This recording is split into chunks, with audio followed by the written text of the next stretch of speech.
আসসালামু আলাইকুম। আপনারা দেখতে পাচ্ছেন বিশাল বড় একটা ঘের, এখানে শসা লাগানো আছে, কাজ করতেছে সবাই এখানে।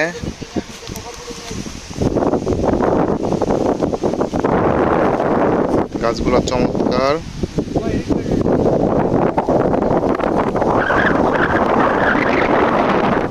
এখানে কিছু গাছে কিছু সমস্যা দেখা যাচ্ছে। এটা হচ্ছে আমাদের রফিকুল ভাই আছে এখানে, স্কোয়ার অফিসার। এই যে একটা গাছের সমস্যা দেখা যাচ্ছে ভাইজান, এই যে গাছ, এই গাছের গোড়া সব মনে হচ্ছে ঠিক আছে, কিন্তু আগাটা চুপসে যাচ্ছে, পাতাগুলা কেমন কেমন। এই যে আমাদের রঞ্জিত দা, যার মূলত এই ক্ষেতটা। তো এখানে কি সমস্যা হয়েছে ভাইজান, যদি একটু বুঝায় বলতেন সবাইকে। এই জায়গায় যে সমস্যা মেজরিটি পার্সেন্ট গাছে এখন আপনারা দেখতে পাবেন যে মেজরিটি পার্সেন্ট গাছে এই গাছের আগার থেকে শুকায় আসছে, আগা থেকে পুরা ভালো থাকবে। সমস্যাটাই হলো মূলত ব্যাকটেরিয়া।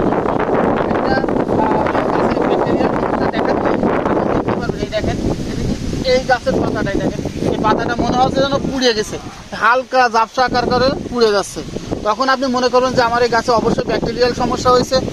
এর প্রতিকার হিসাবে আপনি এই গাছের প্রতিকার হিসাবে স্কোয়ার কোম্পানির কপার ব্লু 16 লিটারে 50 গ্রাম এবং টাইকোজেব 16 লিটারে 50 গ্রাম, এই দুটো একসাথে যদি গাছটা সুন্দরভাবে ভিজিয়ে দেওয়া যায়, ইনশাল্লাহ মানে 24 থেকে 72 ঘন্টার ভিতরে আপনি রেজাল্ট পাবেন।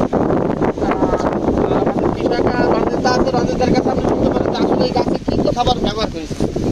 গাছের লিচি আছে কিউবের লিচি, তারপরে কিউবের দস্তা দিচ্ছি, তারপর ইউরিয়া পটাশ এসব দিয়েছি গোড়ায়।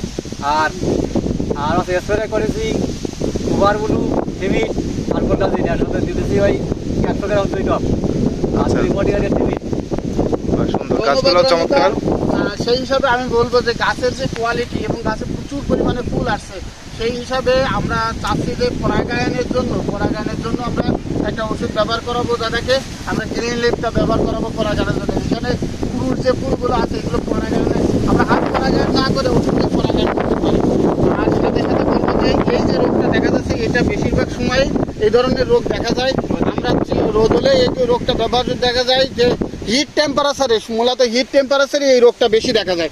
সেই হিসাবে বলবো যে আপনারা যে সব কৃষক আমাদের এই ভিডিওটা দেখছেন, আমি তাদের অনুরোধ করব, আপনারা এই ধরনের রোগ দেখলে আপনারা কপারগুলো 16 লিটারে 50 গ্রাম, আমি আবারও বলছি কপারগুলো 16 লিটারে 50 গ্রাম এবং টাইকোজেব 16 লিটারে 50 গ্রাম একসাথে মিশিয়ে পড়ন্ত বিকালে স্প্রে করে দেবেন।